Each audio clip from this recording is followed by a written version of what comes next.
cette planète, elle m'a l'air pas mal. L'ordinateur de bord m'indique qu'il s'agit de la Terre. Je vois d'étranges formes tourbillonnantes à sa surface. Qu'est-ce que c'est? L'ordinateur de bord m'indique qu'il s'agit d'un événement climatique extrême nommé cyclone. Un événement climatique extrême, ça n'annonce rien de réjouissant. Et l'ordinateur me précise que l'atmosphère de cette planète se réchauffe depuis une centaine d'années. Est-ce qu'il y aurait un lien? Si nous allions voir des scientifiques terriens, ils pourraient nous en dire plus sur les cyclones. Bonjour, pourriez-vous nous expliquer qu'est-ce qu'un cyclone? Oui. Un cyclone fait partie des événements climatiques extrêmes, comme les tornades, les tempêtes, etc.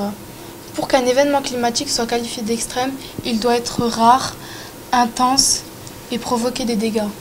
Comme vous pouvez le voir sur ces images, le typhon Jebi illustre parfaitement le caractère extrême, avec des rafales qui ont atteint plus de 210 km/h et ont causé d'innombrables dégâts matériels, mais aussi des pertes humaines. Cela faisait 25 ans qu'un typhon d'une telle puissance n'avait pas touché le Japon.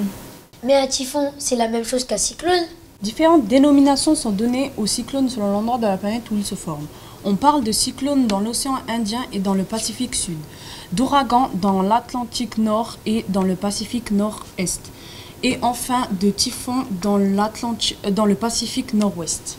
Donc, si j'ai bien compris, il peut y en avoir à différents endroits de la planète. Mais comment se forme-t-il? Un cyclone se développe uniquement au-dessus de l'océan dont la température de l'eau atteint 26 degrés minimum. La rotation de la Terre entraîne l'enroulement des nuages en spirale. L'air froid est expulsé vers l'extérieur, redescend et se réchauffe à nouveau à la surface de l'océan. En même temps, l'eau refroidie par l'air froid redescend en profondeur et laisse place à de l'eau plus chaude, ce qui alimente le cyclone. Lorsque les vents dépassent les 117 km/h, le phénomène atteint le stade de cyclone. Les cyclones sont classés selon leur intensité. Les plus puissants sont ceux de force 5, caractérisés par des vents supérieurs à 250 km/h.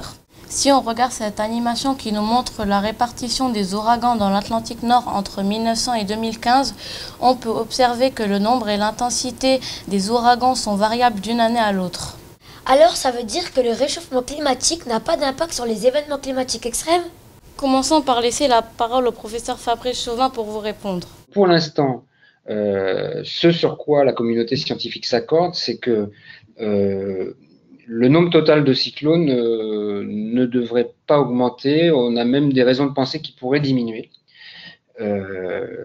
Mais que les cyclones intenses auraient une tendance à être plus nombreux. Nous allons vous le démontrer avec l'expérience de distillation. Ce montage modélise l'évaporation de l'eau qui se condense en nuages et retombe sous forme de précipitations, comme dans le cas des cyclones. On voit que quand la température de l'eau augmente, la quantité d'eau qui s'évapore augmente et de ce fait, les précipitations sont plus abondantes. Oh là là, mais y a-t-il un moyen de prévoir les cyclones? Pour prévoir ce genre d'événements climatiques extrêmes, on a recours à la modélisation numérique. Celle-ci existe depuis les années 1960 et devient de plus en plus performante. Aujourd'hui, on arrive à faire des prévisions très précises à quelques jours. L'estimation de leur intensité reste plus difficile, mais là encore, les progrès sont constants. La prévision est essentielle car elle permet d'anticiper la formation et la trajectoire des cyclones, ce qui permet de prévenir les populations et d'organiser les secours. La planète Terre a beau être très jolie et les terriens très sympas, il y a toutefois trop de risques climatiques à mon goût pour s'y installer. Je suis d'accord. Allons voir si les vents soufflent moins fort ailleurs.